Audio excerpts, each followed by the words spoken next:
You're listening to 92.7 FM, WZBD, Bern, Decatur, Bluffton, Indiana.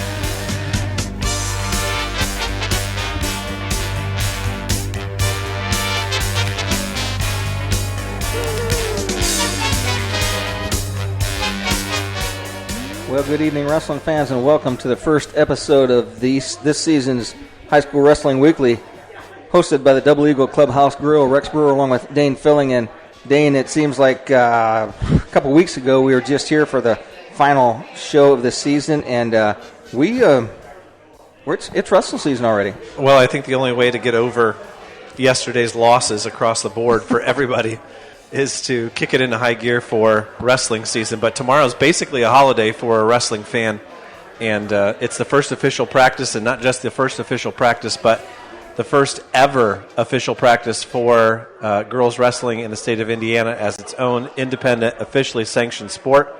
And it's a pretty cool moment to think about tomorrow, that the girls will finally be on equal footing with the boys when they step on the mat tomorrow. And you and I had that conversation. What should look different this year with being sanctioned versus not being sanctioned last year? Yeah, that's one of the things that we're going to talk about in tonight's show. We have the commissioner of the IHSAA, Assistant Commissioner Robert Faulkens, will be on to talk about the changes and what stays the same, what changes. We'll also have Pat Culp, who I tried to put a title on our show. I don't know if Pat Culp has a title. Everybody just knows if Pat Culp speaks, you listen. We'll also have the head coach of the defending state champion New Haven Bulldogs, Jimmy Linn, on the phone later on. And then we've got a bunch of coaches here who we're going to talk to, along with Gary Myers. I was trying to take account of how many state champs we have in the house. I know we have at least two, or one just left the building. One just left. And one's making, I think, his first appearance on the show, at least here in person. Graylin Early is here to talk about Northside and their girls. We're certainly excited that they're joining us, and it should be a good show.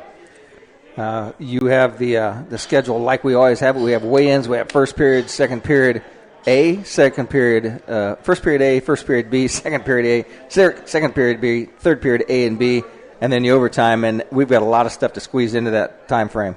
Yeah, I know that, like I said, we're going to talk to Jimmy Linn, who is the head coach of the defending state champions. I believe Sam Riesen is going to be here. He's the head coach of the defending semi-state champions. We're also going to have a chance to talk to Eric Myers, the head coach of the Jay County boys. He's going to tell us a little bit about the girls program. And, of course, we kind of follow along the Jay County girls as our home team when it comes to WZBD and WPGW. But by the time we get to semi-state, and semi-state this year is at Goshen, kind of old school the way they're going with it this year. I know I'll be there, and then you and I both will head down to Indianapolis, which it even feels like more of a state tournament since it'll be in Indianapolis. At the Pepsi Arena, and I had a conversation with Robert last time I was with him, and he said that that arena holds about 7,500 people, and I think that's more than enough room for the people to spread out, because we knew that the couple of years they had at Kokomo and then at where was it, Mooresville one year? Yeah, we went to Mooresville the one year. They just weren't. It just wasn't big enough. Yep, and you think back to those first couple of state tournaments when it was at Hamilton Heights, and then some of those regionals that we went to when they were at Mechaniqua. We've come a long ways, and I think some of it just comes down to if you treat it like it's legitimate, people will respect it like it's legitimate, and if you don't, then they're never going to take it seriously, and you've got to provide a venue that says, hey, this is a real thing and not just something we're doing on the side. And I think Gary Myers did a great thing last year for the girls' state finals. Kind of a surprise people. They didn't realize this happening, but he brought in the IHSAA state finals mats and rolled them out, and it's like, if you're going to have a girls' state finals, they need the boys' state finals mats as well. So, and I know we have dual meets this year for the girls. We also have all of the girls' state tournament will be at the Muncie Central individual regional, and we'll be at the Goshen individual semi-state, and then, of course, we'll be at the IHSAA girls wrestling state finals in January. That sounds pretty cool to say. And then I believe it is our intent, and I guess I don't know if this is dependent on Jay County or not, but we're going to be at the first ever IHSAA girls team regional and hopefully the team state finals. Certainly the Jay County Patriots are a team that are going to be looking to win some of those very first trophies. We've got a couple of girls in the area that are 3-timers right now and are very favored to be 4-time state champions.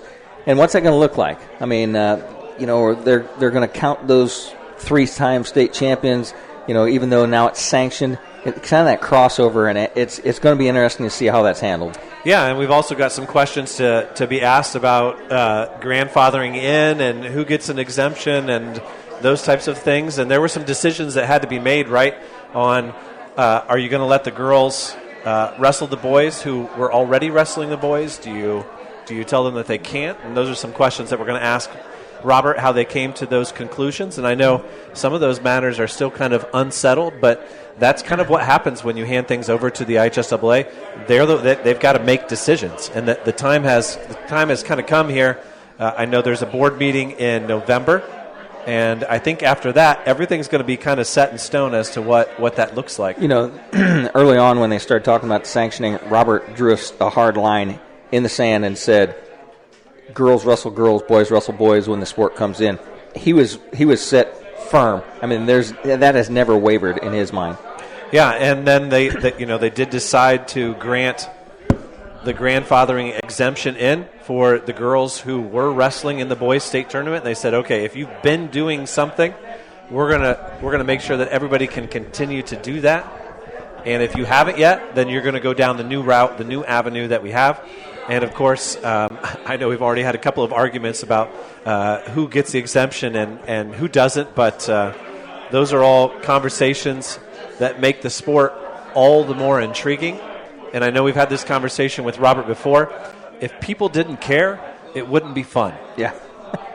And I think that's something that we realize. I don't know. I'm not as in tune with the tennis state tournament or the track and field state tournament, if they have these internal arguments among different groups of people. But I think that is what makes wrestling unique, is because people do care. People care whether someone's going to be a 3-time or a 4-time state champ. I don't know if people show up to the track state finals and know, oh, this guy over here, he won 2 years ago. Oh, they know. They know. They probably do. But maybe not on the scale that we as wrestling fans do, or at least we like to think it's that way. Our weigh-ins have ended. We're going to send it back to studio to Steve Rouse running the board for us here on Sunday night, back with our first period and our interview with Commissioner Robert Faulkens right after this on WZBD. Based out of the Indiana Tech Wrestling Facility, the Warrior Regional Training Center is an elite training center for youth wrestlers, high school wrestlers, and college and senior level athletes.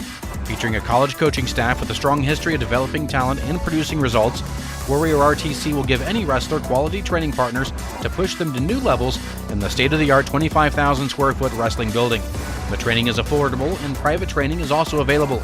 Put Warrior RTC in your corner this season.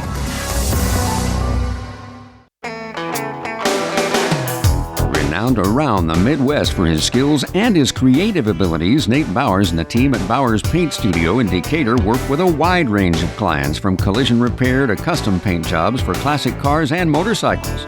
Located on Monroe Street on the west side of Decatur, Bowers is your place for body work too, whether it's getting your ride back on the road or finally getting that classic car the paint job you've always wanted. Stop by or give Nate a call to put the best in the business to work for you. When faced with the difficult task of making arrangements for your loved one, many emotions and questions arise. What would they want me to do if they were here? Where is the money coming from? How much should I spend? Do they want burial or cremation? The staff at Haggard, Hershey, and Zelt Funeral Home can help you navigate these tough questions. Make your wishes known and allow us to make sure that your wishes are carried out. Call Ryan Hershey or Eric Zelt at 260-724-7167 to schedule an appointment today. Welcome back to the Haggard Hershey Zelt High School Wrestling Weekly, hosted once again by Double Eagle Clubhouse Grill. We've made our way to the first period A, and with us on the phone is the Commissioner of Wrestling, Mr. Robert Faulkens. Good evening, sir. Good evening. How are you? Good. Commissioner Dane Fuelling here. Good to see you again. And I guess we'll start off with giving you the opportunity to tell us a little bit about what everybody as a fan or a coach or a wrestler should know about what's happening for the upcoming season. Well, first of all, for the girls, it's going to be their first state tournament with respect to the IHSAA. Working on getting the sectional alignments done, but we have state championship location determined. It's going to be at the Indiana Fairgrounds here in Indianapolis, and just pretty excited to get that going and have our first one. Now, Commissioner, what went into the decision to have it at the fairgrounds, and how difficult of a process was that? Yeah, it did take a while. I mean, we have quite a few possible spots. We still have some people who are interested in hosting, and they contact us frequently. But just the whole process of going visiting places and all those venues and then working out details with respect to the contracts. The best fit for us this year is going to be the State Fairgrounds Coliseum. They're very excited. We'll be their first opportunity to host a state championship, and they're going to do everything they can to make it a great experience. But it's also one where we're hoping to be able to make that an offer or make that available to other spots across the state, and see if those other venues can do as good a job as the State Fairgrounds. Robert, Yes. This is Rex. You and I had a conversation. I can't remember what state farm we were talking, but how many fans did you say that the Pepsi Coliseum holds? They're going to hold 7,500. They can hold 7,500. Dane here. Got a couple questions written down for you. The first one's kind of a big picture question. It's been a long process to kind of get to this point and get to sanctioning. Did you ever doubt that we would get to the point that we're going to be at tomorrow when the girls are wrestling at practice as an officially sanctioned sport? No, I think once we made the decision to go with wrestling as an emerging sport, it was pretty clear cut that the girls were going to make it. The wrestling coaches did a great job in those previous 6 years, giving a format for the tournament, getting the coaches and the girls wrestlers excited about it, and the numbers just proved themselves. They just kept growing and growing, and I think we're going to see an explosion this year with the number of girls participating, and just to give it its due, having a state championship. I agree with you wholeheartedly. I'm super excited for it.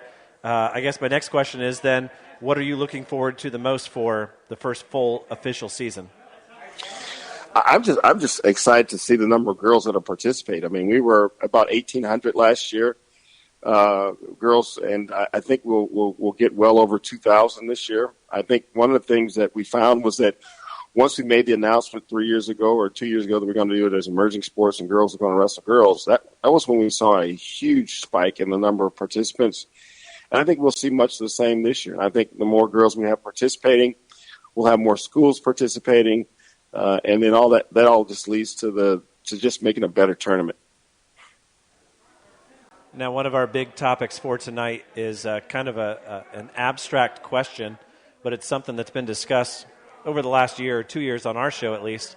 A lot of people point out that it means something different, that this year is going to be different for the girls compared to the last couple years. And I'm not sure everybody agrees with that, but do you believe that it's going to be different, that it's IHSAA sanctioned? And can you explain why people are going to be more excited about it because it officially has that label?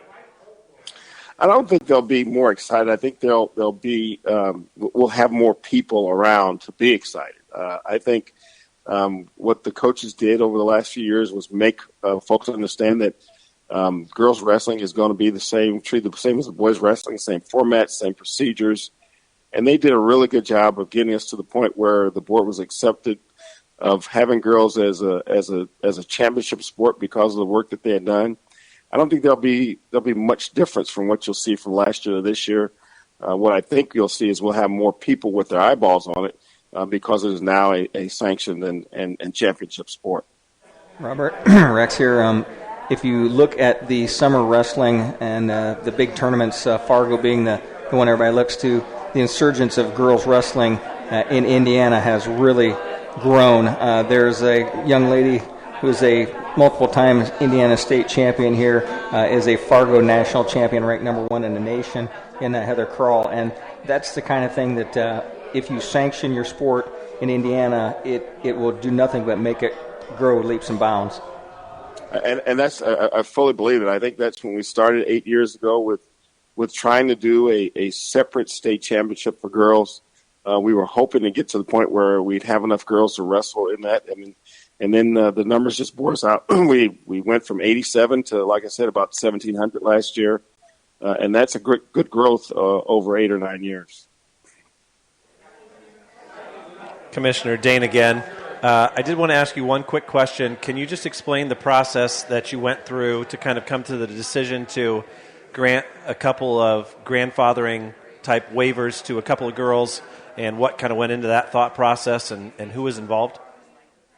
Well, yeah, sure. When the board approved girls wrestling, it was with the explicit understanding that girls will wrestle girls and boys will wrestle boys.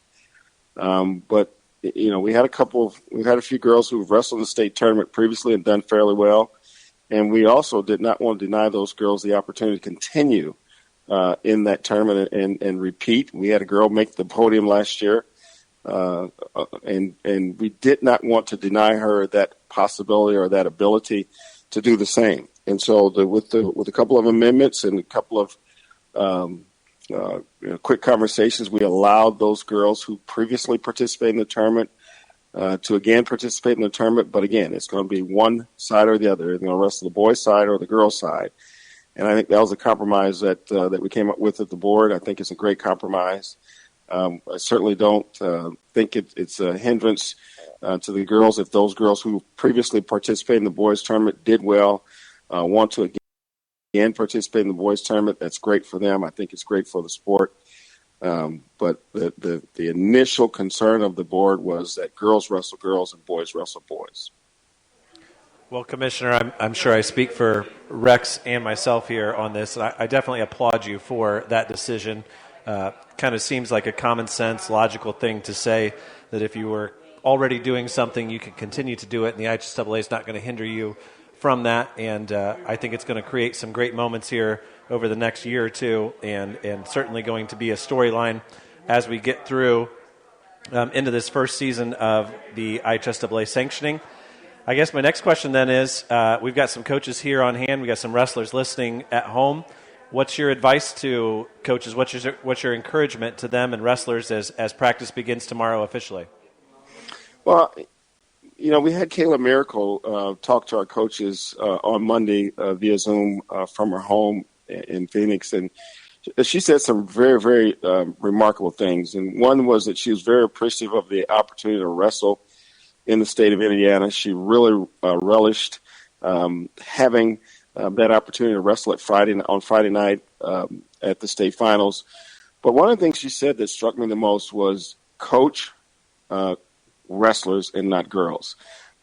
She said she really much appreciated those coaches, and her dad being amongst them, that, you know, didn't coach them as if they were a girl. They coached them as if they're a wrestler. What you would do for a boy wrestler and teaching them the game or the sport, you should do the same thing with the girls. And I think that was pretty impactful. I think that was one of the things that most of the other coaches took out of there. You know, these are athletes. These are competitors.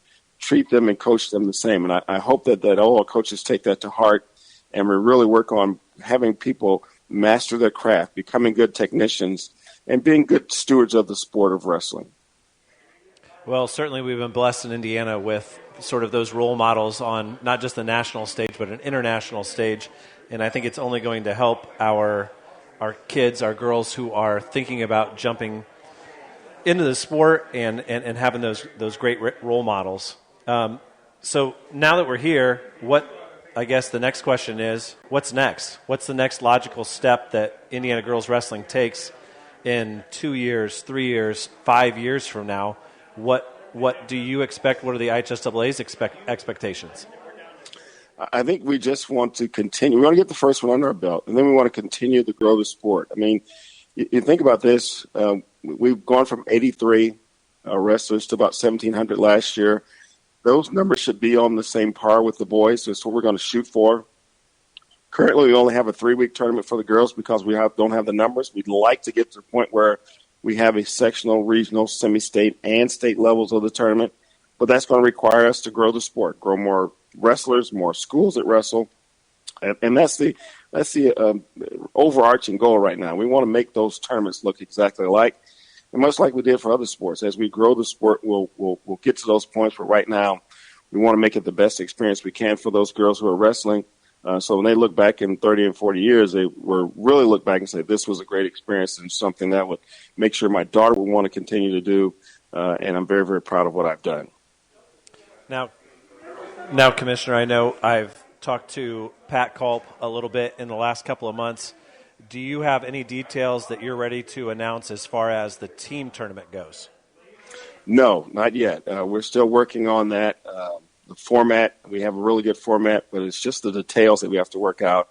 We're hoping to have those here in the next 3 or 4 weeks. But yeah, we really want to do a dual tournament for the girls for a state championship dual tournament, and we're going to do whatever we can to make that happen. The coaches have weighed in on how they want to do it, and we can put that together and make it happen. We want to do it the first year, but if not, we'll do it the second year. We're not going to rush into it. We want to make it something that's worthy of girls and worthy of a state championship. Well, I know we're certainly excited about the dual meets that we've been able to cover the last 2 years. I think we're the only radio station, maybe in America, that's covered a girls' high school wrestling dual meet. We've got a couple more on our schedule this year, but I applaud you for taking that step, and it's certainly something that we're really excited about. Yeah, it's a couple of years ago that was not even a possibility to think about. But as we've grown the sport the last 3 or 4 years, the number of teams that have schools that have girls teams has grown tremendously. We hope to continue that, and as I said, we want to make it a very, very nice tournament. We want to make it something worthy of the IHSAA, and I think with the help of our coaches and folks like you who support us, that we can certainly make that happen. Commissioner, this is Rex again, and one of the things that Dane and I have tried to put out to people is they need to understand that the skill level of these young ladies has risen leaps and bounds. If you went to the first team regional that happened 6-8 years ago at McConaughey and then watched the state finals last year, the level of technical skill that these young ladies have, and I mean, it's evident by seeing a state world Olympic gold medalist from Indiana in Sarah Hildebrand and Kayla Miracle on team. Those Lara Boyd ranked up there high. I mean, those are the kind of girls from Indiana that just show the technical ability that these girls, and you need to come out to girls state finals. If you've never been to the girls wrestling state finals, put it on your list of things to do this year, because it was just phenomenal last year. Yeah, and I would agree with you wholeheartedly. The girls are getting better coaching. They understand the sport better. They're in better physical shape. They've been able to wrestle now for their entire high school careers. So just that amount of practice and the ability to hone your craft shows quite well on the mat. And I agree with you. The wrestling is so much better. But again, as good as we are, we're going to get better, and things are going to be pretty exciting over here the next few years. One last question for you, Commissioner. I know on Friday I'll be at Delta. Rex will be at Bluffton. Where are you going to be Friday night? Friday is football opening round. So I'm going to be watching a football game. You're going to be somewhere. That's the point you're at right now? I'm going to be somewhere. I don't know where just yet, but I'm going to be somewhere Friday and Saturday night. Well, we're looking forward to the postseason when it comes to football. And I know you got to get that out of the way before you really get your wrestling pants on. But it's going to be a quick transition for us, that's for sure. Don't forget volleyball. Don't forget volleyball. Rex doesn't want you to forget volleyball. We had a rough weekend in volleyball here up at WZBD land, but we still got one team alive. Well, good. We'll keep cheering them on and hope they get down here and down to Muncie and support the region well. Robert, we appreciate you calling in and taking your time tonight, and we thank you, and we'll see you down the road, I'm certain. Well, thank you for having me. That's been the Commissioner for Wrestling, Robert Faulkens. And with that, let's send it back to studio to Steve Rouse running the board for us for a round of commercials. Back with more radio talk here on WZBD. Hi, this is Joel at Decatur Package Liquors, locally owned since 1965. I promise competitive prices and the best service in town.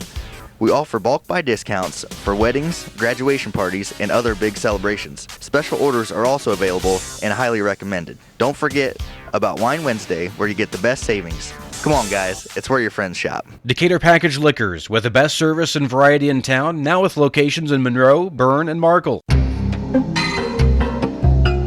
DDD Maintenance and Repair, owned and operated by Shane Reynolds, has your local professionals for heavy-duty truck and diesel engine repair. DDD Maintenance and Repair also offers full-service sand and glass blasting for your surface restoration projects. Whether it's getting your heavy-duty truck and diesel engine running like new or sandblasting your project to look like new, we have a blast renewing the past. Give Shane and the guys a call at 260-223-5442. That's DDD Maintenance and Repair. Does your smile need work? Maybe it's time for a cleaning and exam. Visit Laura Kugelhahn, DDS, and her knowledgeable, caring staff at Complete Smiles on North Main Street in Bluffton. Dr. Kugelhahn would love to help you maintain your dental health or transform your smile. Whatever your needs might be, Complete Smiles is there to help you. Dr. Kugelhahn is currently accepting new patients. Call 824-3100 to schedule an appointment.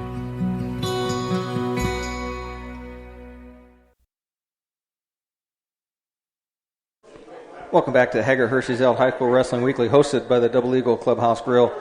And then once again, this is the award-winning High School Wrestling Weekly. After all these months and months behind, Dane and I actually picked up a little hardware at our banquet. You did. I don't know if I actually got hardware, but I didn't think different story. that Brewer was as easy to spell as filling was easy to spell. But well, anyways, we are joined live by Pat Culp, and she's going to tell us a little bit more and go into more detail about what Robert said. Pat, welcome to the show. Hey, thanks for having me. Well, first, of course, we want to talk about the individual tournament. We're now at, I know Gary's coming here in a couple minutes, but how many years is this for an official girls' state tournament? Well, this will be our 9th year. Gary and I, we ran it for like 8 years and helped Mr. Faulkens build it.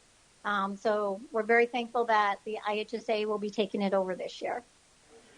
So as far as coaches go, do you expect any real changes to the setup for the individual tournament compared to what last year was?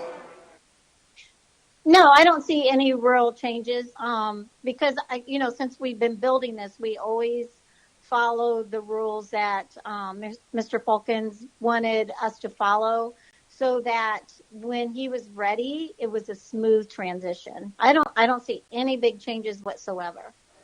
So, of course, for those who are listening and maybe unfamiliar with what we did last year, that is a early January Friday regional, which in some places is a really short day and in other places a fairly normal day, followed by the following Friday a semi-state during the school day. You got 4 sites for that, and then the state finals. But I know that you mentioned to me a couple weeks ago that the names of those tournaments might be changing, but they're effectively the same format. That's correct. I know because I know when Gary and I were setting them up, we started with our state finals because that's what we had, unlimited numbers. You could bring as many girls as you wanted. Of course, Penn had a blue million of them, which was wonderful. It helped us get going. And then as we grew, we went to 4 locations, kind of like as a regional type thing. Then Robert's like, well, I think you guys are ready to expand. So then we started calling it 16 regionals, 4 semi-states, and then the state. And then as we were going to grow more, we would expand to the 32 sectionals. But I believe Robert is now calling the 16 instead of regionals. He's calling them sectionals. Yeah, I think that just follows kind of the IHSAA verbiage that they go with. I know they eliminated the semi-state round of cross-country, and I think when they're down to 3 levels, they call it sectional, regional, and state. If you ever go to Illinois, I think they're backwards. They do regional first, then sectional, then super sectional or something like that. So, of course, it's all based on the vocabulary of the controlling association.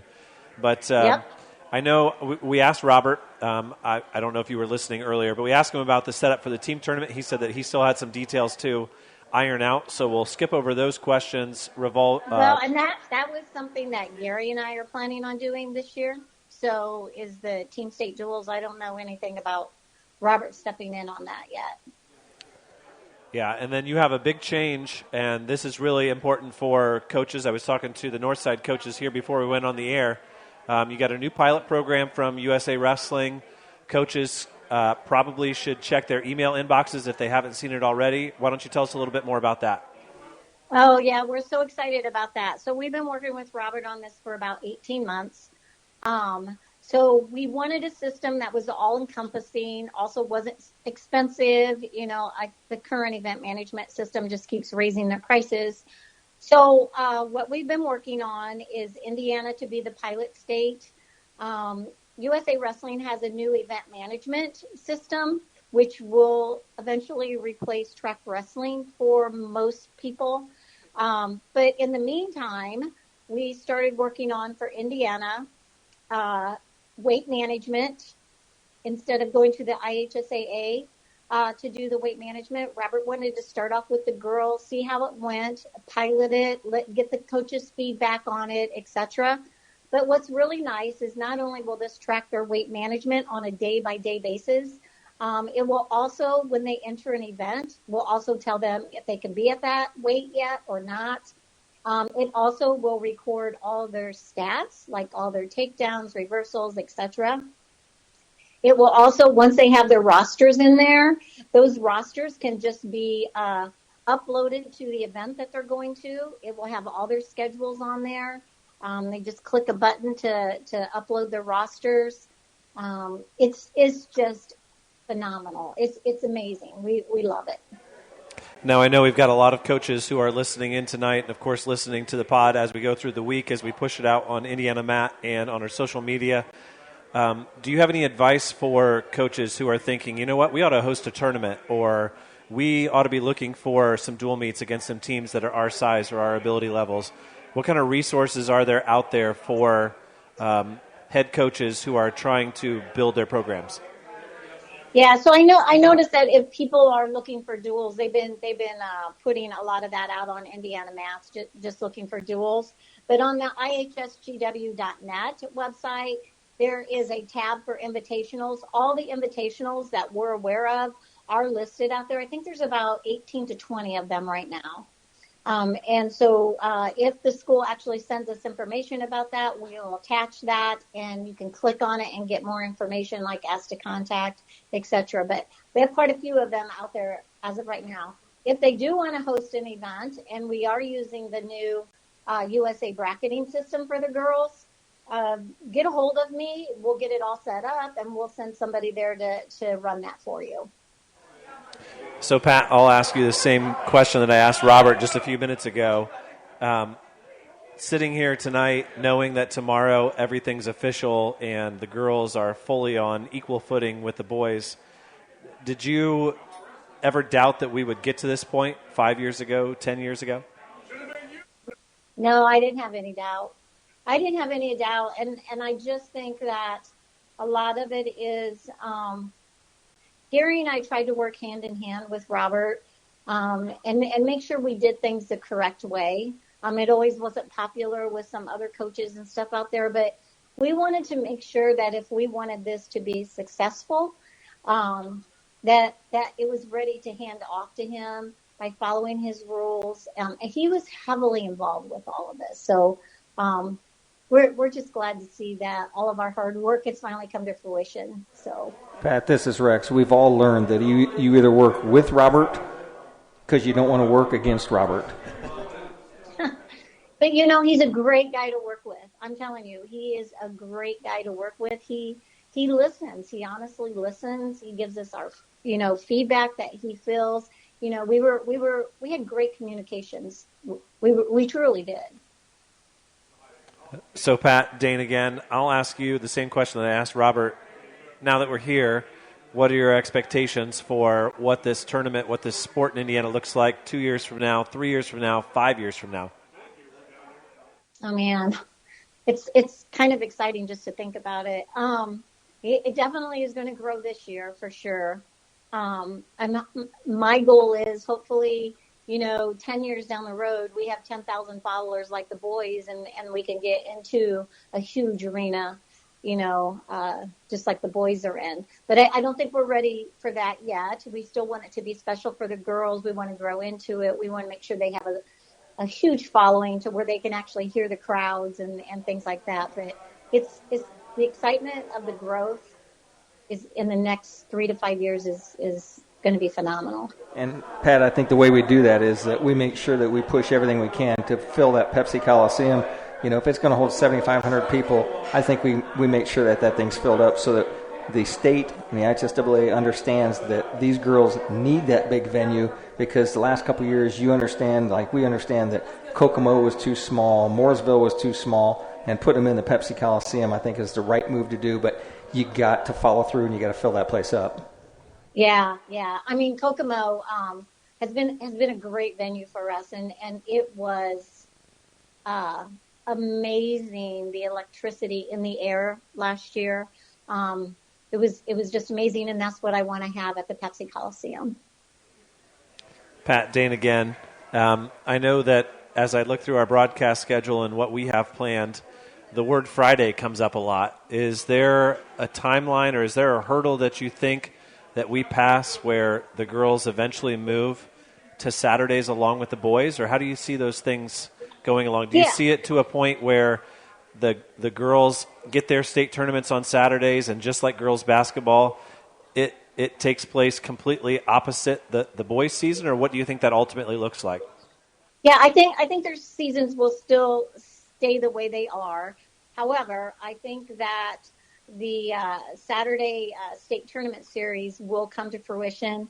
But you have to think about why we had to leave them on Fridays for these next few years. Number one, we have to look at coaching staff. If we would have moved it to a Saturday, you could have your girls in one direction, JV girls in a direction, boys JV in a direction, and boys varsity in a direction. How many small schools have coaches for that? So we had to look at the coaching staff. We also had to look at the number of officials that Indiana has. I mean, are the number of officials able to go 4 different ways? So I think at this point, even though we're gradually moving them in, with the sanctioning, we also have to be careful with the timing and to make sure that we're ready for everything. But I do see them moving to Saturdays eventually. Well, that's good, because Rex and I have day jobs, and these Fridays are getting kind of old on our on our schedules and our pocketbooks. One last question, as Gary has just entered the building. He's handing out hugs to all the Belmont guys that are sitting here at the Double Eagle. As far as having a coach's show here, what's the best way for a coach to stay up to date, aware of what's going on, what the IHSAA is doing, what you guys are doing, what the Girls Wrestling Association is doing, all those types of things? Yeah, so of course, you can get the minutes, with what the IHSAA is doing. Gary and I are getting ready to, we do have the Girls Coaches Association. That is part of the IHSGW, of course. We will be having a tab out there that we're getting ready to put out there for all the news and everything up to date on what's happening with girls. So that is growing. This is only our second year for the association. So we're just trying to gear up and get that all out there on the website. Pat, we appreciate you taking the time to call in and all your information. And, we will see you down the road, because this season is just starting now. But before you know it, we'll be in the tournament series, and you'll be running tournaments, and we'll be broadcasting. And these girls will be in a full-blown tournament series. And we appreciate your time and everything you do for the sport. Yeah, thank you. Thanks for having me. All right. Thanks a lot, Pat. That's been Pat Culp with the that's been Pat Culp with what? We don't know. Pat just does everything.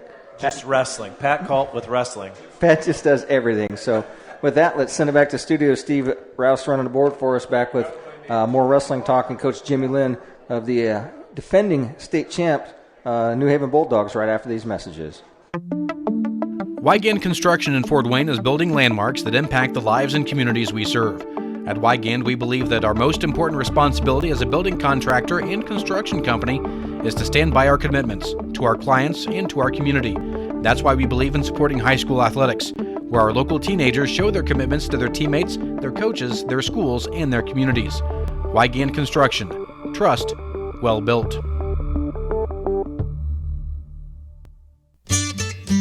The staff at Haggard, Hershey, and Zelt Funeral Home is honored to serve the community we love and live in.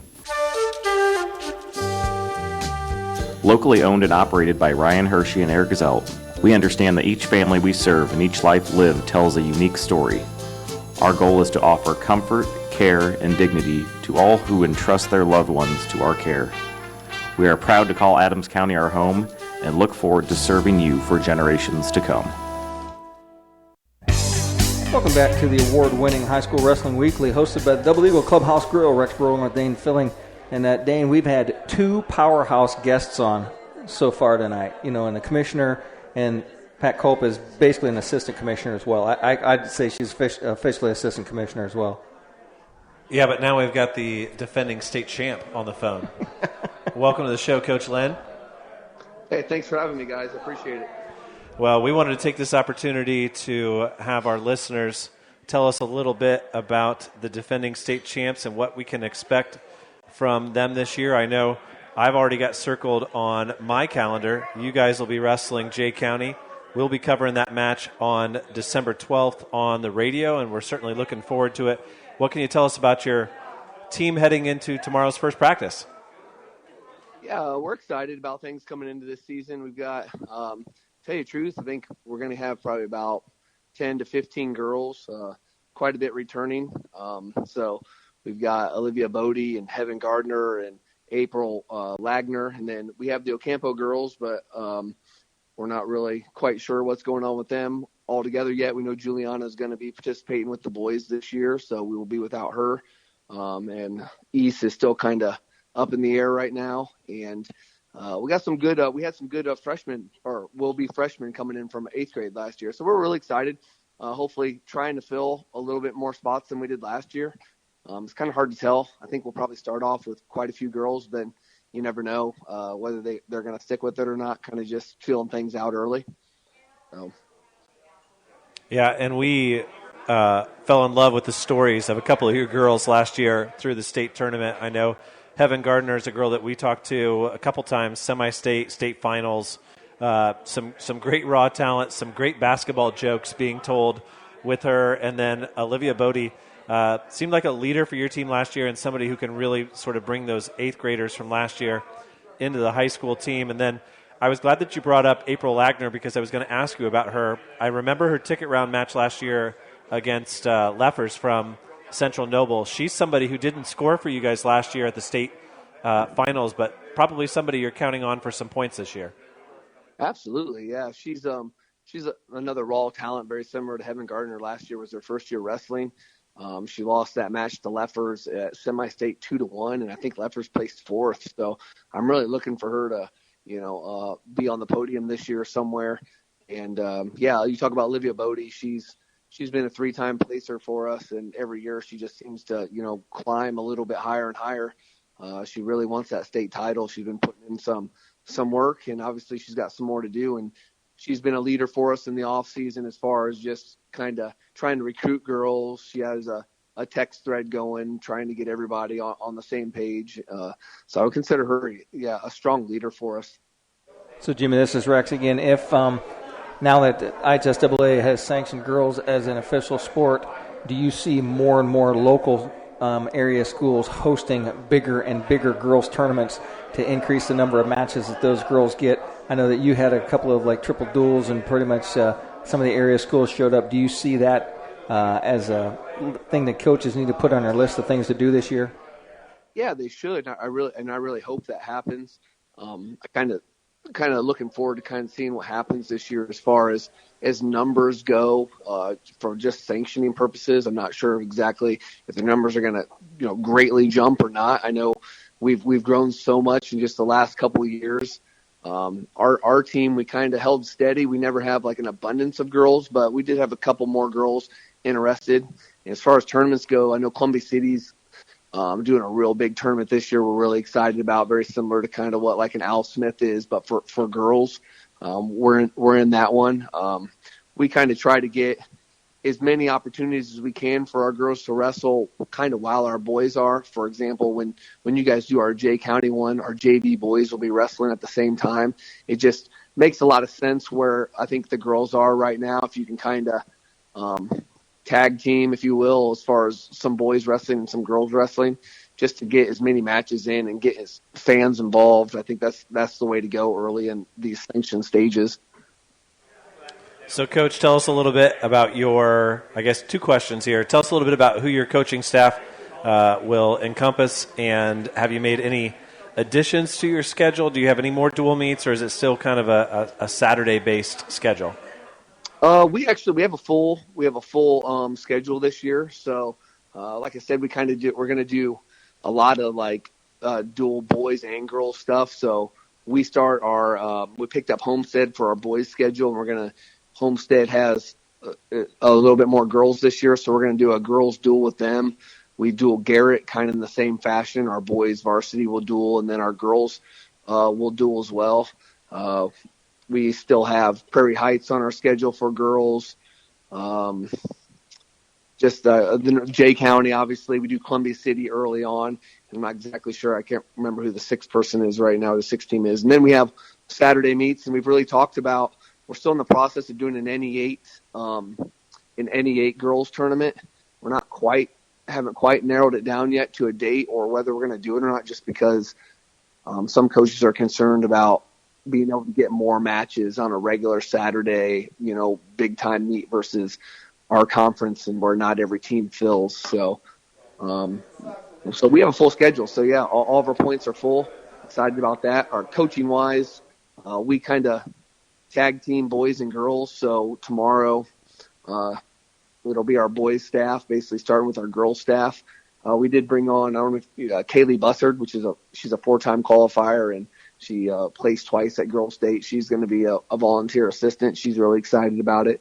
So we're going to get her on staff to help out and just kind of give someone who's been through the ropes, been through, the growth of girls wrestling, and help some of these young girls that haven't had a chance to do it yet. So, Jimmy, one of the things that you're talking about is putting dual meets of boys and dual meets of girls at the same time.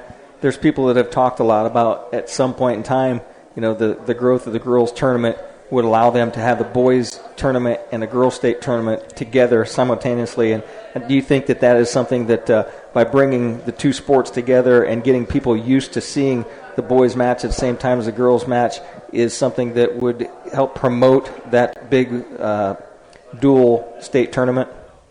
Yeah, absolutely. I think the more people can get used to seeing girls wrestling and know how passionate they are and how exciting it is, equal to the boys, the more people are going to be interested in the growth of the sport. I think we're quite a bit of ways away from that. Big venues, kind of like Gamebridge, versus where we're at Kokomo or where we have been recently. I think we're a ways away from that, but hopefully it gets to that point. The girls definitely deserve it, and they love those big venues just as the boys do. Coach Dane here again. I know that we were talking about your match with J County, and you were talking about some of the NE8 opponents that you have. How difficult has it been to recruit new girls into the sport and sort of balance the brand new girl who's not sure she's ready to wrestle in a match and the girls that you have who are looking to, finish the year on the state podium, sort of mixing those two groups together? Yeah. It's nothing really new for us coaches at New Haven. We kind of have that going on. Like when we started our boys season too, we have state placers. We're going to have a returning state champ, and then we're going to have multiple young kids that are just trying out the sport for the first time. So we do a good job splitting our kids up. I think we're going to have a number. Our girls, as far as weights go, they're going to pair up pretty well, and we're going to have enough coaches to kind of split them up and kind of go on kind of like club wrestling. You don't put your kid that's been wrestling for 5 years, even though they're the same age, versus a kid that's just started wrestling. So we'll build their confidence and develop a base for them, and hopefully they'll be ready to hit the mat when we wrestle Columbia City.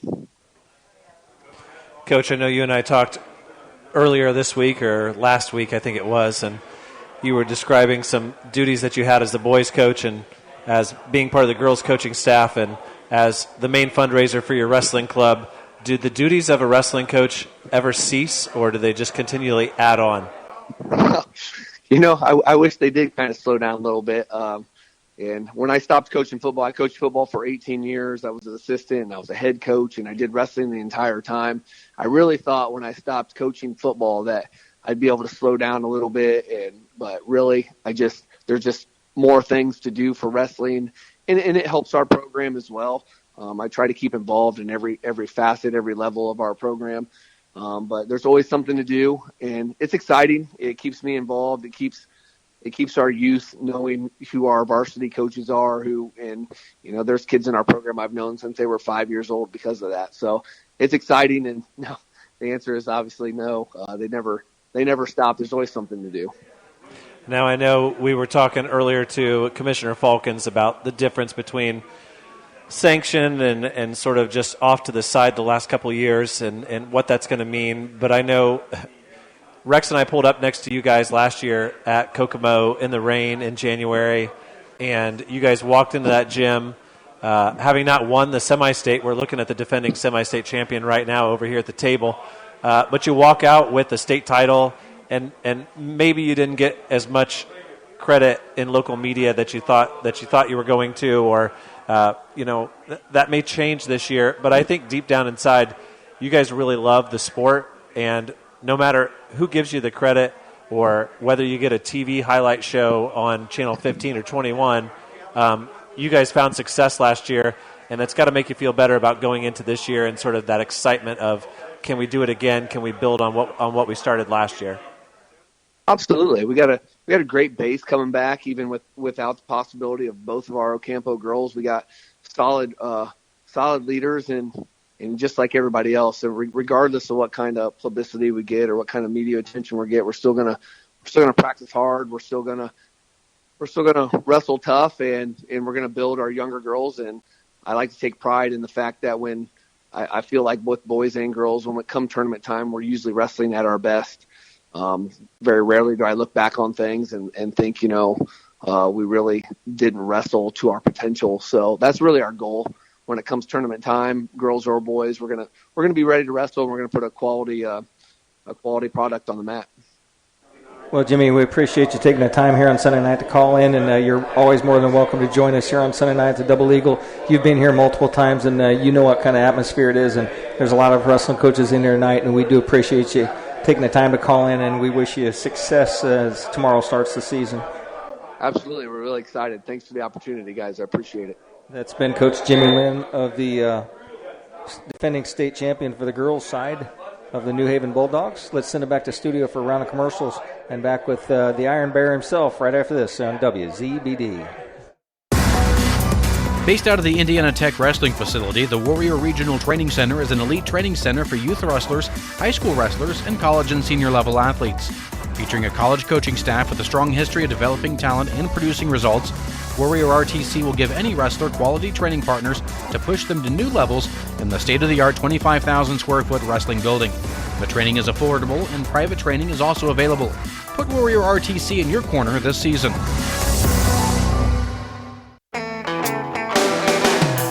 Renowned around the Midwest for his skills and his creative abilities, Nate Bowers and the team at Bowers Paint Studio in Decatur work with a wide range of clients, from collision repair to custom paint jobs for classic cars and motorcycles.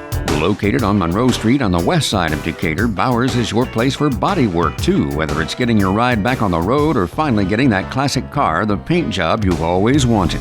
Stop by or give Nate a call to put the best in the business to work for you. Welcome back once again to the award-winning High School Wrestling Weekly, hosted by the Double Eagle Clubhouse Grill. That is the Hager Hershey Zelt High School Wrestling Weekly. And Dan, I abbreviate it in text so much as the HHZWWHSSW. So hey, let's give a shout out to the Zelts. They entered and joined the wrestling world this week with the Belmont Elementary Wrestling program. Mr. Zelt, his son Henry was wrestling with my boy Marco, and I talked to his wife at the tournament at the middle school, and she said, we're into this wrestling world now. And guess what she wore to the finals, Rex? She wore a shirt with our faces on it.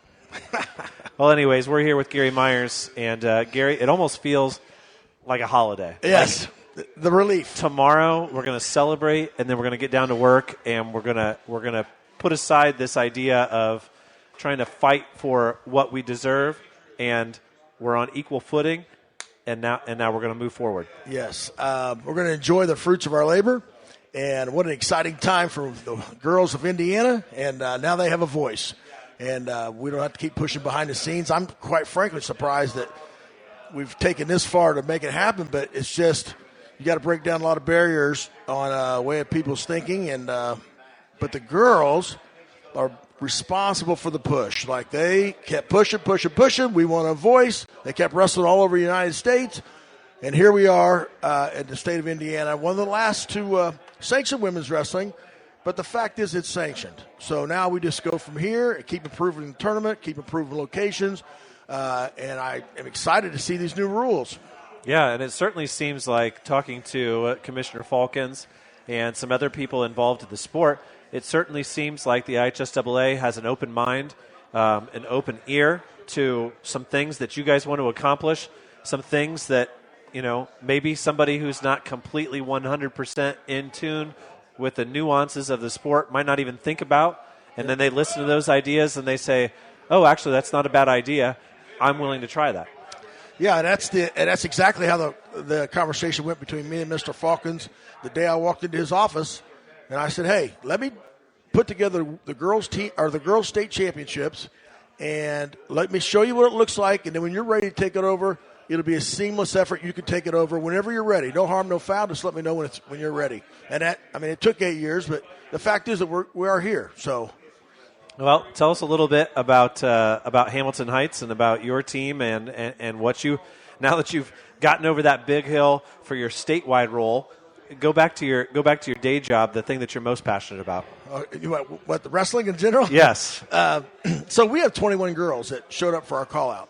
Now, tomorrow starts another day, which I hired 2 girls to be coaches, which is Markayla Pugh, former state champ, a 2-time runner-up, and a 6th-place finish. So she's a 4-time medalist from Hamilton Heights, and she will step up at the helms of I will still be the head coach, but she will help with the girls section, and Amelia Rodriguez, who was on a team for 4 years.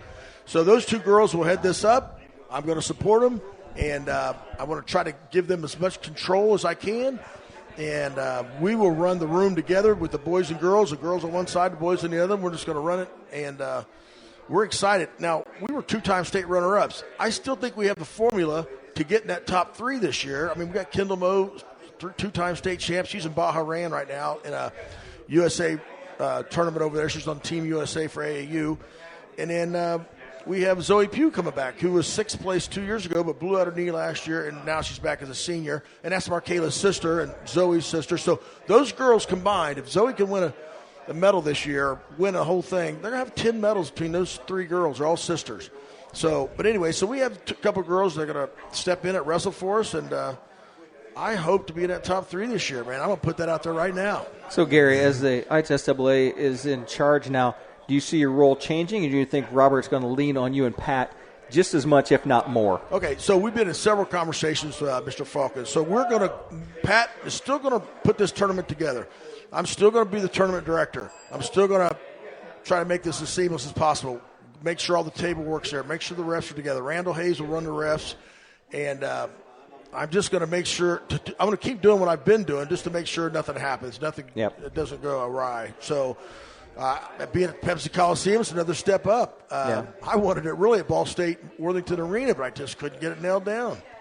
Okay. So, well, and there's a lot of work that goes into tying down, and we were talking earlier with Pat about Fridays and Saturdays, but like you go to venues like that, of course they've got Fridays and Saturdays booked out 2-3 years in advance. Absolutely. And you don't really have a whole lot of wiggle room as to what that looks like for wrestling, because you know when you want to have it, and then you got to find the venue that fits the date, rather than picking a date that you can work with on the venue that you want. And we typically don't have the 2 to 3 year window. We're thinking 6 months always ahead, or right after that tournament. So we don't have the 2 year leeway. But I do want to say this. There's going to be a shortage of refs. So as many women that can get out that's wrestled before, whatever, you want to become a ref, now is the perfect time. You try to contact Randall Hayes or the IHSAA or the Referees Association. But we would really like to see a lot of women's refs. I mean, there's some girls out there to experience, and I think it would look good for us to have a lot of women's reffing those, men's or boys, because the men's the age group of the refs are getting a lot older, and I think they need replacements. Like this guy. Yeah, you saw during the Olympics, many of those men's matches were refereed by women. Yes, and they're just as authoritative than any other ref. I mean, because I don't like to cross them, so I'm usually, if I have to go to the table, I'm usually very, very respectful, and I don't want to get thrown out of a tournament right when I get there. So. But we've got 3 women coming, 2 women from Arkansas way and 1 from Kentucky that are going to come, and very experienced ladies, Kim Hernandez and Nadine Johnston. And Nadine's one of the top refs in America for women, and they'll be there reffing these girls. And there's a girl down in Kentucky that Randall has, but I don't know her name, but Nadine Johnson and Kim Hernandez will be 2 of the women at reffing the state championships, which I'm excited to see. So one of the questions that we asked Robert, one of the questions that we asked Pat was, you're here now, you've got the flag planted in 2024-25. What does the sport look like here in Indiana in 2 years from now, in 5 years from now? What's the next step? What's the next growth? Well, we switched from 2 girls per weight class down to 1. So that's going to – I don't know what that landscape's going to look like, because we always had 2 girls per weight class. I mean, Penn could have 24 girls or whatever, 28, I don't know. And then so now that we go down to 1, what does it look like at Pepsi Coliseum? Well, it's more special. In 2 years – will they still be at Pepsi? I don't know. Maybe. I tell you, the perfect place for this is Worthington Arena in the end. Yep. In 5 years from now, if we're there, but since you say it takes 2 years to get in, a scheduling process, Ball State, I'm telling you, that's the place we need to end up. Tell you what, Rex, it's almost like he's from Muncie. Yeah, Muncie Southside Rebels in the house. Well, we've done the volleyball state championship there, and that venue is a beautiful venue. Great for, I mean, there's not a bad seat in that place to watch. No, it's. I just graduated from there. A little trivia. Last December, I became an All-American in college and just left college, and I had some credits. I had some schooling left, and my son started in the fall of 2020, so I went back with him. So I graduated. I was trying to graduate from both my parents passed away. My dad passed away about a week before I graduated, and he was 91. But he went to all my wrestling meets and never missed anything. So I graduated. My mom was able to come. She's still alive. But that arena is pretty special. I mean, if the girls can end up there, I think that's a place to grow for the next 10 years. It's pretty. It's like a bowl. Centrally located too, for the state. Yeah, plenty of parking. I mean, centrally located. Everybody can get to that. It's just the next arena that I really like. And I think we talked about it with Pat too. I think eventually the transition from Fridays to Saturdays is also going to open up a whole new level of respect, media attention, all of those types of things. There's something about important matches being wrestled at 10 a.m. on a Friday that doesn't get that same recognition as if it were on a Saturday, that I think, when it comes to media and those types of things, once we reach that level and we can sort of get that girls tournament wedged into a series of Saturdays, and then we go with the boys to follow it or whatever that looks like, I think that's only going to help the sport grow. Yeah, and Pat and I have been working on JV boys too and girls. We've run another tournament you got to understand, towards around January 15th, these kids that are JV, they would just walk out of the room. You never see them again. So we've created a tournament for girls and boys just to try to keep a qualifier and a main tournament, just to try to keep them interested, to keep them in the room. Because these varsity guys need training partners, need extra bodies in the room. And like my room, they all leave. And they don't, and people don't realize it that aren't truly involved in the sport, because we had the volleyball tournaments this weekend, and in volleyball you may play JV the whole year long, and your reward at the end of the year is you get to dress and be on the roster and be in the program and be introduced, and you sit on the bench and you're part of it. Yeah. You're out there. In wrestling, it's the exact opposite. We barely let those kids into the gym without paying to get in. Yeah. So I know a coach who won't take his team picture until January or February because he doesn't want the kids who are going to quit to be in his team picture. And I think that's something that we can do as a sport to get more kids to stay long-term on the team and being a part of the team late into the season. Yeah, so here's the difference of 40 years. When I wrestled, we knew the varsity, and we took a varsity picture right at the beginning of the year. Now we don't know who that's going to be. We don't know who's going to be around. And so when I always take that team picture, I notice, and I'm telling you, 10 guys might leave right after that picture's taken. Never see them again. I'll tell you what, Gary, stick around. We've got lots of coaches. We're going to probably bring multiple coaches in here, but right now we're going to take a commercial break, and we're going to send it back to the studio for round of commercials back, and we're going to put – this is going to be open mic. We're going to put all kind of people on there and just have a big discussion. So back with more wrestling talk here on WZBD. When faced with the difficult task of making arrangements for your loved one, many emotions and questions arise. What would they want me to do if they were here? Where is the money coming from? How much should I spend? Do they want burial or cremation? The staff at Haggard, Hershey, and Zelt Funeral Home can help you navigate these tough questions. Make your wishes known and allow us to make sure that your wishes are carried out. Call Ryan Hershey or Eric Zelt at 260-724-7167 to schedule an appointment today. Hi, this is Joel at Decatur Package Liquors, locally owned since 1965. I promise competitive prices and the best service in town. We offer bulk buy discounts for weddings, graduation parties, and other big celebrations. Special orders are also available and highly recommended. Don't forget about Wine Wednesday, where you get the best savings. Come on, guys, it's where your friends shop. Decatur Package Liquors, with the best service and variety in town, now with locations in Monroe, Byrne, and Markle. Welcome back once again to the award-winning Haggard Hershey Zelt High School Wrestling Weekly show hosted by the Double Eagle Clubhouse Grill. Once again, we're joined by, we're going to have multiple coaches on the air here. We're going to put some headsets on some people. But Dane, take it away. Yeah, absolutely. Why don't you go ahead and introduce yourself and tell us who you represent? I'm Jordan Knox. I'm the women's head coach for Fort Wayne Northside. So tell us a little bit about the Northside program and some of the challenges that you've had and some of the successes that you intend to have here in the next year. Well, as everyone knows, Fort Wayne doesn't like to do middle school wrestling, so we're definitely having to catch these girls a lot older than what usually wrestlers come in as. But I'm excited. I have 20 girls that are coming out on Monday, so I think we can put together a really good squad. My athletic director, Andrew Klein, has done a great job supporting me, and I also got to thank Ethan Hershey, our boys coach, for laying the foundation for us. Yeah, and it's definitely a challenge. I know I'll be real up front with Adams County doesn't have a single high school girl wrestling tomorrow in any of our 3 high schools. So, wow. We're sitting here with this big radio show in the middle of Adams County, and we don't have anybody to talk about. So for you to say that you got 20 girls coming out tomorrow, I think that's awesome. So you talked about your athletic director's support, the support of your boys head coach. How do you envision sort of that partnership of boys head coach and girls head coach? And I know, talking with Gary a couple of shows and a couple of tournaments ago, every program has to do it different. In some programs that are so small, it's the boys coach who is also the girls coach, and that's it. Or it's the boys coach sort of taking a person and saying, this is the girls head coach, now you need to listen to that person, and they're going to lead this program with just a little bit of oversight and help. What does that look like for you? Our athletic director is actually making sure we do stuff together. It doesn't even have to be wrestling related, just make sure we still have the camaraderie that we did last year when the girls were in the room. I'm lucky enough to be able to pull the girls onto their own separate mats so they don't have to be by the boys. So those girls that are intimidated by the boys don't get ran off, so they allowed me to pull them out. In January,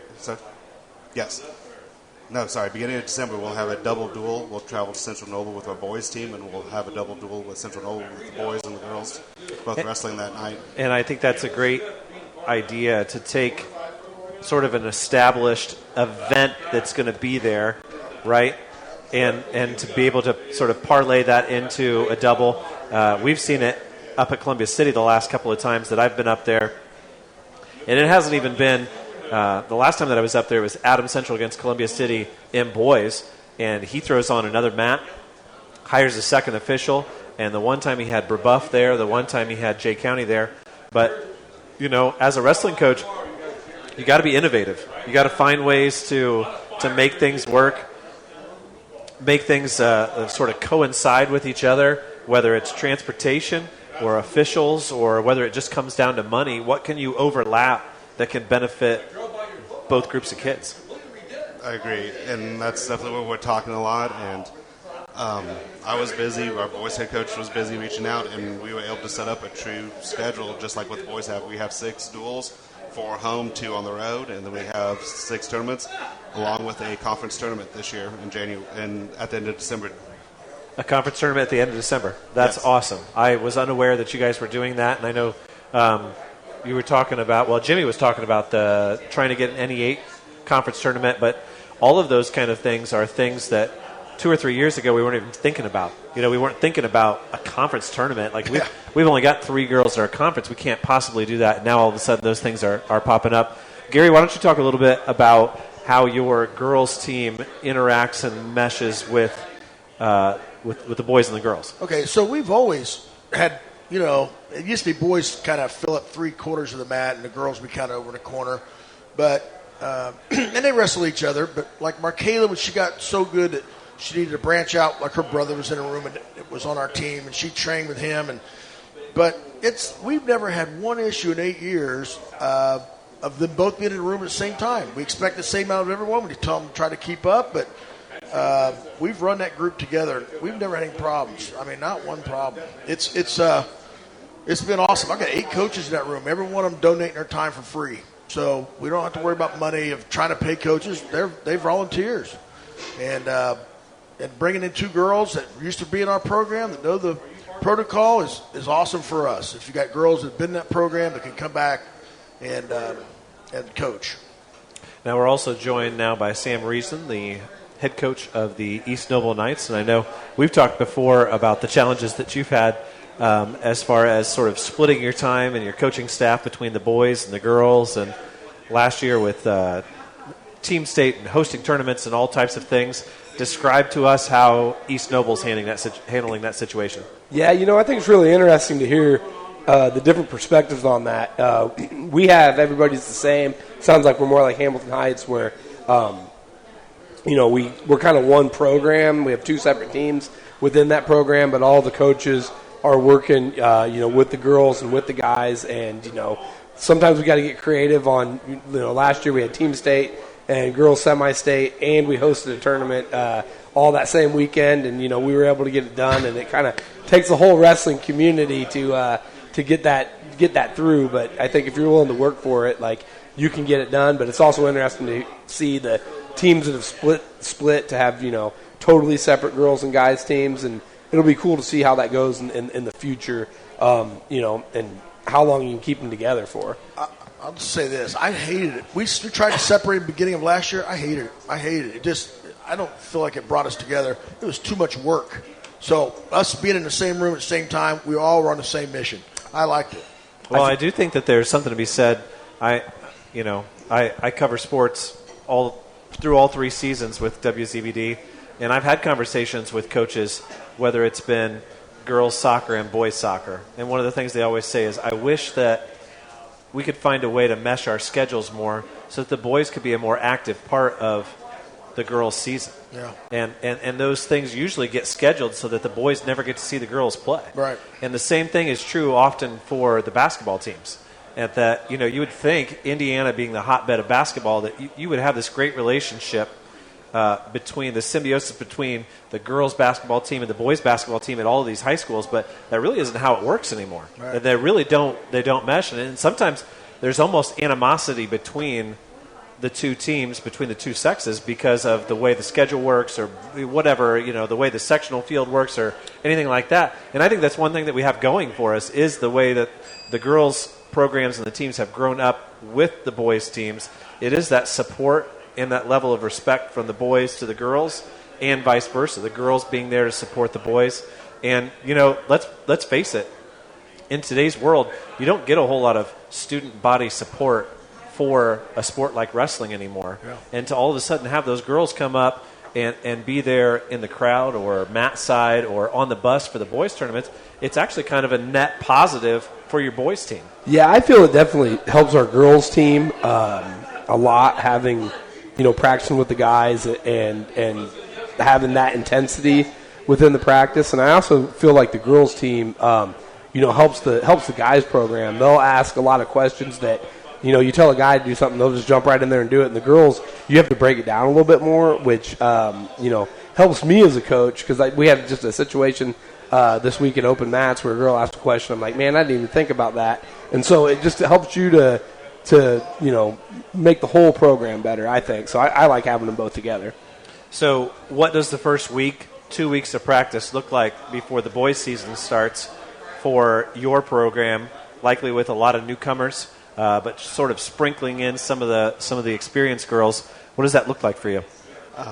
Definitely have to take it back to square one for a lot of them. Even some of our new girls, a lot of them were first-year wrestlers last year.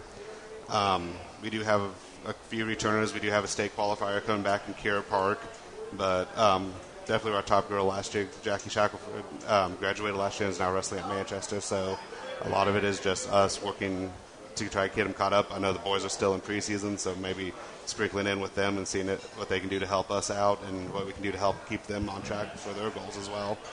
But like I said, Fort Wayne community is such a unique experience just because most of our kids have never seen a wrestling match until they're a freshman. We got a great kids club coming up, but we lose them after fifth grade. And once they hit middle school, everyone goes to basketball just because we're still trying to work to get that middle school program going. And I think that's something that, we had some good conversations last week or 2 weeks ago at the Coaches Association Clinic and talking about, every program is different. Everybody is playing a slightly different version of the game with slightly different goals and slightly different expectations and a different group of kids. And I think that's one of the most unique things about high school wrestling is how many other sports are taking kids who have zero experience or have 1 year. Your baseball coach is not pulling kids out of the halls who've never swung a bat before, right? And you don't find guys who have never shot a free throw that you're like, you know what, you'd be good on the basketball team. And that's a challenge that wrestling coaches have that not everybody else understands how to deal with that. Yeah, I'm sure we're all working the hallways, and it's been fun this year. You're always bothering for the last, however many years you're bothering boys. Hey, you need to come out. You look athletic, you'd be a great wrestler, and now you're, recruiting the girls. And so that's been a new aspect, and I feel like at East Noble, it's went pretty well, and there's a lot of schools, like, talk to the coaches, like, numbers seem to be up all over. Last year, we run a tournament. My AD said we could only have, I think, 250 girls, and we hit that cap in, like, no time because, everybody's at 15, 16, 17 girls, where in the past they would have 1 or 2 girls. So, I think we're really going to see a big growth this year all around the state. Well, we're going to take a break here, and when we come back, we'll have more discussion about what the girls' season looks like. But you're listening to High School Wrestling Weekly here on WZBD. DDD Maintenance and Repair, owned and operated by Shane Reynolds, has your local professionals for heavy-duty truck and diesel engine repair. DDD Maintenance and Repair also offers full-service sand and glass blasting for your surface restoration projects. Whether it's getting your heavy-duty truck and diesel engine running like new or sandblasting your project to look like new, we have a blast renewing the past. Give Shane and the guys a call at 260-223-5442. That's DDD Maintenance and Repair. Does your smile need work? Maybe it's time for a cleaning and exam. Visit Laura Kugelhahn, DDS, and her knowledgeable, caring staff at Complete Smiles on North Main Street in Bluffton. Dr. Kugelhahn would love to help you maintain your dental health or transform your smile. Whatever your needs might be, Complete Smiles is there to help you. Dr. Kugelhahn is currently accepting new patients. Call 824-3100 to schedule an appointment.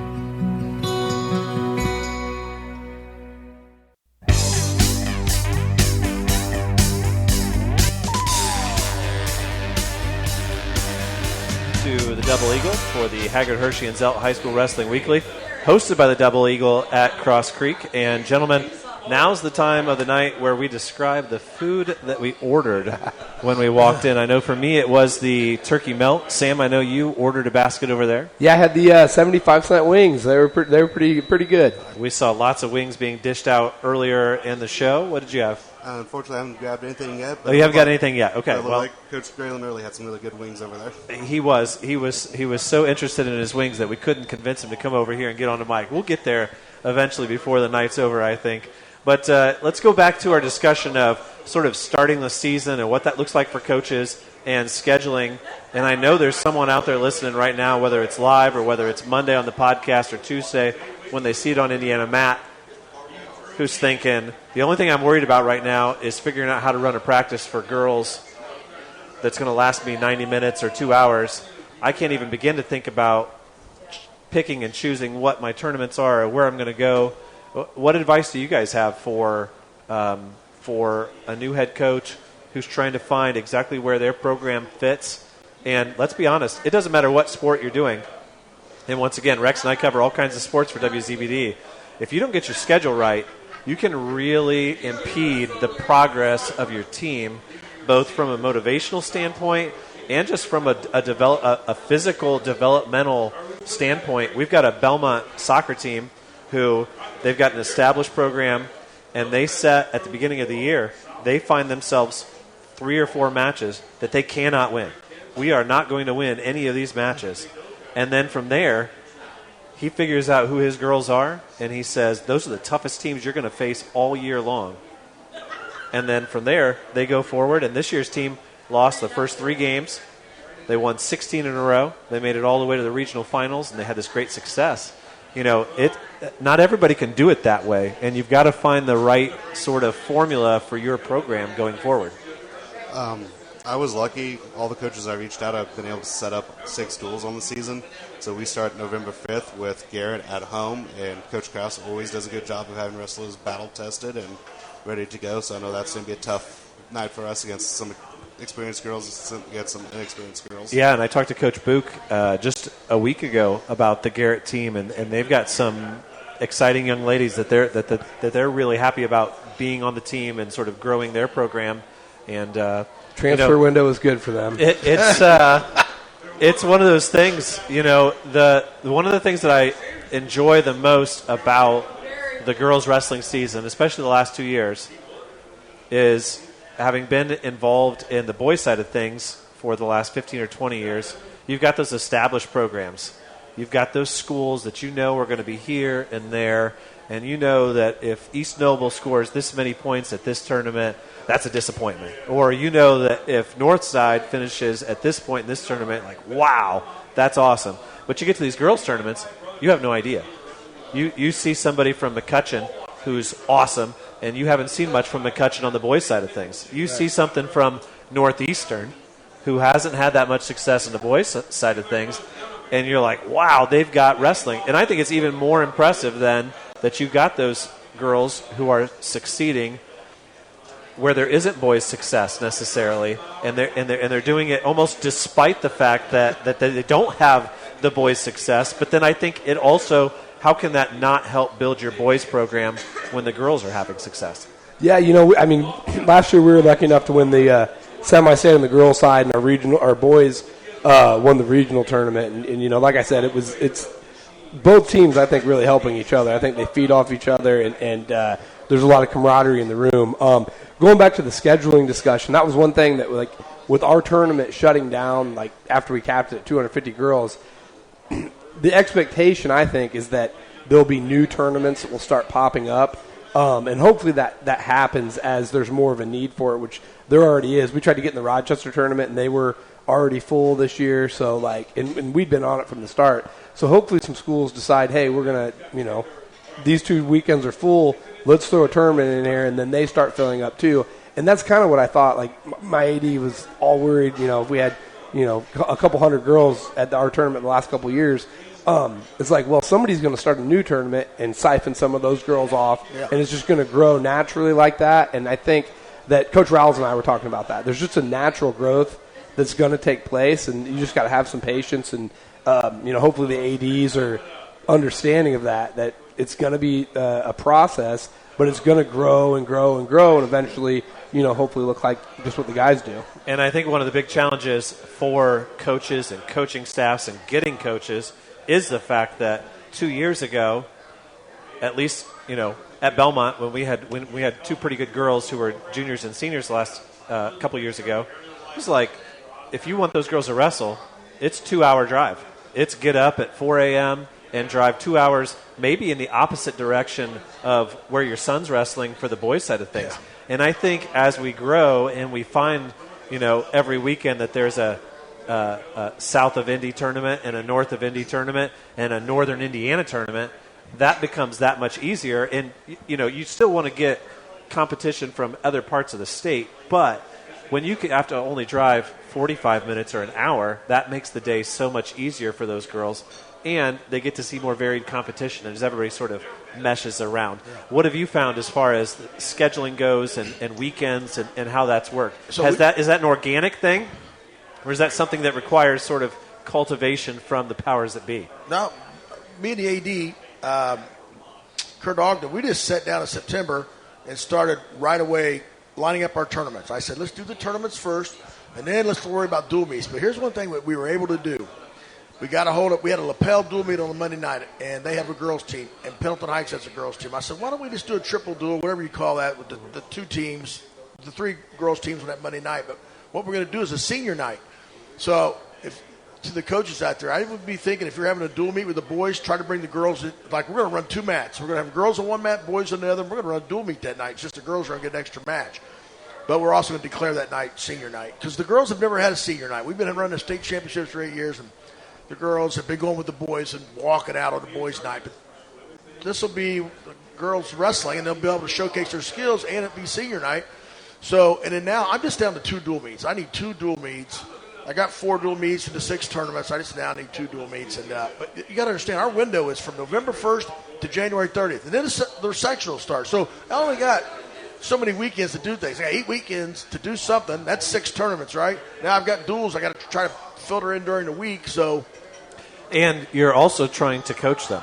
Yeah. You're like, there's also something to be said about the fact that you don't just want.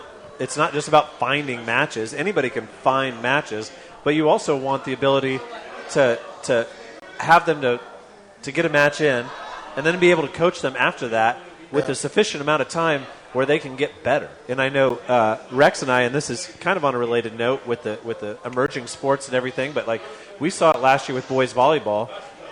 Heritage, who was in our coverage zone, like they started a volleyball program. They had 8 or 9 boys who were doing track and baseball and some other things, and they structured their schedule so that they could play some games, figure out what they actually needed to get better at, and then they practiced a ton. And then at the end of the year, they played some of those same teams again, and it was like, boom, all of a sudden they beat them. So you also have to remember that you guys as coaches need to get some instruction time in there and some time on the mat for them to get better. And I know Coach Myers from Belmont's a big proponent of training time instead of just trying to get matches in as often as you can get them. That there's got to be a balance there as a coach. When I was setting up my schedule, I didn't want to do more than 2 competitions a week. So we'll have like maybe a duel on Tuesday, and then we don't compete again until Saturday. That way we can review what happened at that duel, and then of course get our instruction in and keep our training so we can peak for the tournament. Now, as far as weight management goes, have you found that to be easier with the girls or more difficult with the girls? Well, there's a new system out. So, well, I don't even think we know that. We know how the boys' weight management goes, but now there's a new system through USA Wrestling, which is going to be better. Pat's hooked up with USA Wrestling, and this will be able to keep track of all your stats, wins, losses. I mean, you want a girl to wrestle in a tournament, you just pick her name out of there and push it over to that tournament. It's pretty easy, but there will be a little learning curve, but it's going to be awesome in the long run. Yeah, I found our girls, like in terms of cutting weight and watching watching their weight, tend to do a pretty good job of staying on top of it. And we've never had anybody make real big drastic cuts, but last year our 100-pounder Kylie Honecker, she was runner-up. She dropped down a little bit, and she was very focused and did a really good job of managing that. And I don't see the girls. For me, they don't tend to do these giant weight cuts that you see the guys do sometimes. Now, do you think that weight cutting situation, will that change now that we've gone from 2 girls in the same weight class down to 1? I think it's a possibility. I think that the girls are going to be my girls are already talking about who's going where, which was never really a discussion before because it's just like, we'll wrestle both of you guys. So that's going to be one. And another thing, we used to run a Madison block at our tournament. We would just weigh in the girls and kind of pair them up close to weight. And we were told this year that everything has to be just straight weight classes. So that'll be good it's going to make things a little bit tougher, I think, in running tournaments. But it will be better in terms of seeing head-to-head opponents and things like that. Like our tournament, we'd end up with some wild matches. You'd have the state champ at 35 wrestling the runner-up at 30, and it's all because they were all kind of blocked together. So, I see the positives in that too. Well, I want to thank all three of you for coming on the show tonight, and certainly invite you to stick around here as we finish up our show on the air and talk about what your teams have got and the things that you're going to be doing over the next couple of weeks. And we look forward to seeing Northside at Goshen, probably at the semi-state, if not before. And we'll see you guys maybe at an NE girls tournament. The rumor is it's going to be, we don't know, either Monday or Friday. It sounds like it's happening, but we don't exactly know what day. Well, the cool thing is our station owner, WZBD and WPGW, has given us the absolute green light for covering Jay County girls. And we will be there covering Jay County against New Haven. We're going to be covering Jay County at the regional, the semi-state, or hold on, I got to correct myself, the sectional, the regional, and the state finals. And we'll be there covering the state finals. And with the relationship that we've built with all of you guys, we're certainly going to be rooting for your girls in those tournaments and looking forward for the start of the season. Hey, thanks, man. We love how you guys support us. So with that, we'll send it back to the studio here for a round of messages. We'll be right back after this. Wygand Construction in Fort Wayne is committed to providing quality, value-based construction services, and that commitment begins with our employees. We strive to anticipate and exceed clients' expectations, honor our commitments, and provide for the communities in which we live. If this sounds like the place where you'd like to work, visit our website at Wygand Construction to see our open positions and fill out an application. We want you on our team. Wygand Construction. Trust, well built.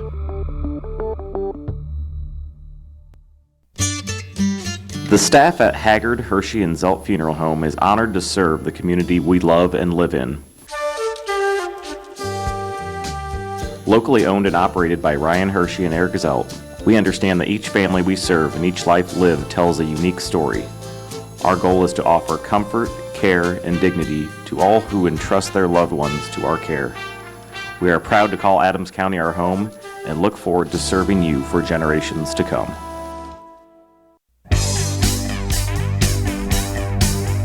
Welcome back here for the overtime period, the Haggard, Hershey, and Zelt High School Wrestling Weekly. The award-winning Haggard, Hershey, Zelt. Episode 1 of the season. We're super excited. Now, just a programming note, we will not be here next Sunday, and we will pick back up again for what is our more traditional start of the season for the eve of the first practice for the boys' season. And, Rex, I know a lot of people are listening and thinking about, well, what's the schedule look like this year? It's jam-packed. It's just as many matches as last year.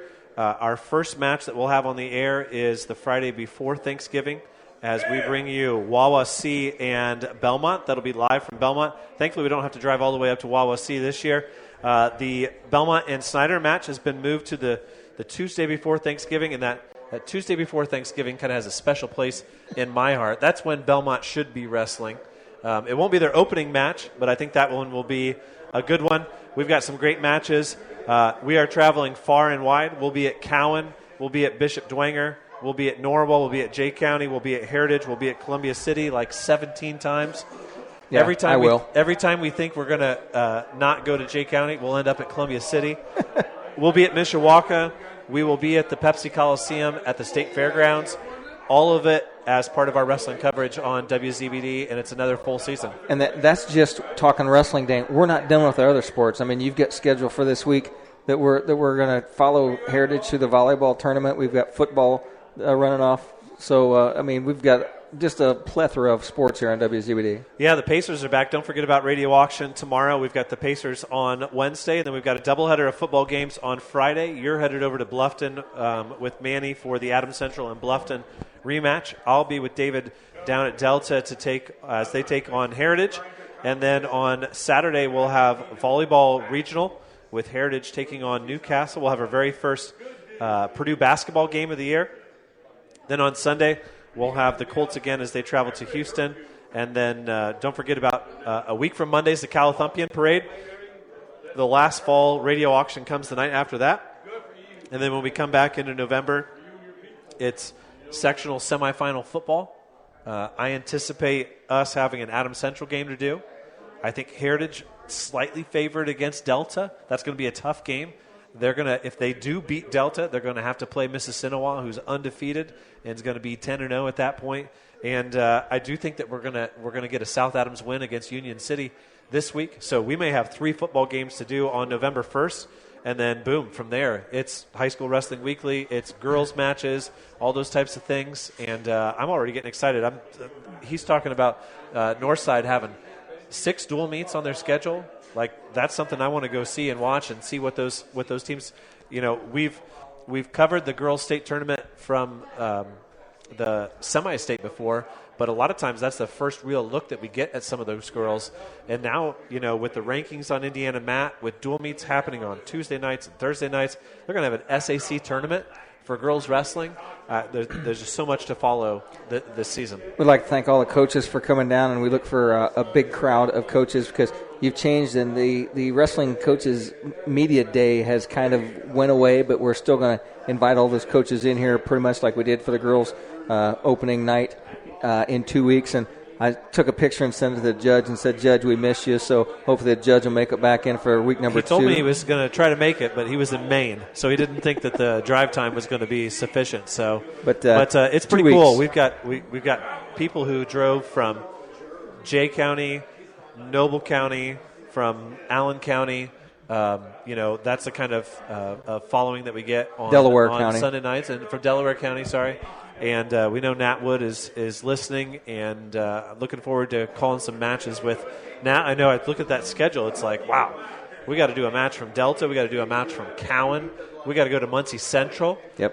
We got to give a shout out to our good friend AJ Bradley. He chose his wedding anniversary over High School Wrestling Weekly tonight. No. That's a little bit questionable decision, but we're certainly excited about the Muncie Central Bearcats. We're excited about Casey taking over the program at Cowan. Yep. Not only does it make Cowan's wrestling staff a little bit better looking, but it also opens up the fact that Tony might get to call a couple matches for us on WCW. Yeah, I mean, it increases our talent pool, let's say there that. you go. That's exactly what we need. So everybody, we're all glad that you tuned in, and we know that the podcast will be up on the Apple Podcast page. It'll be on Indiana Mat here shortly. But we appreciate everybody coming in, and we'd like to thank Steve for running the board for us back to the studio. And with that, we wrap up another opening episode of the award-winning Hager Hershey's High School Wrestling Weekly here on WCBD.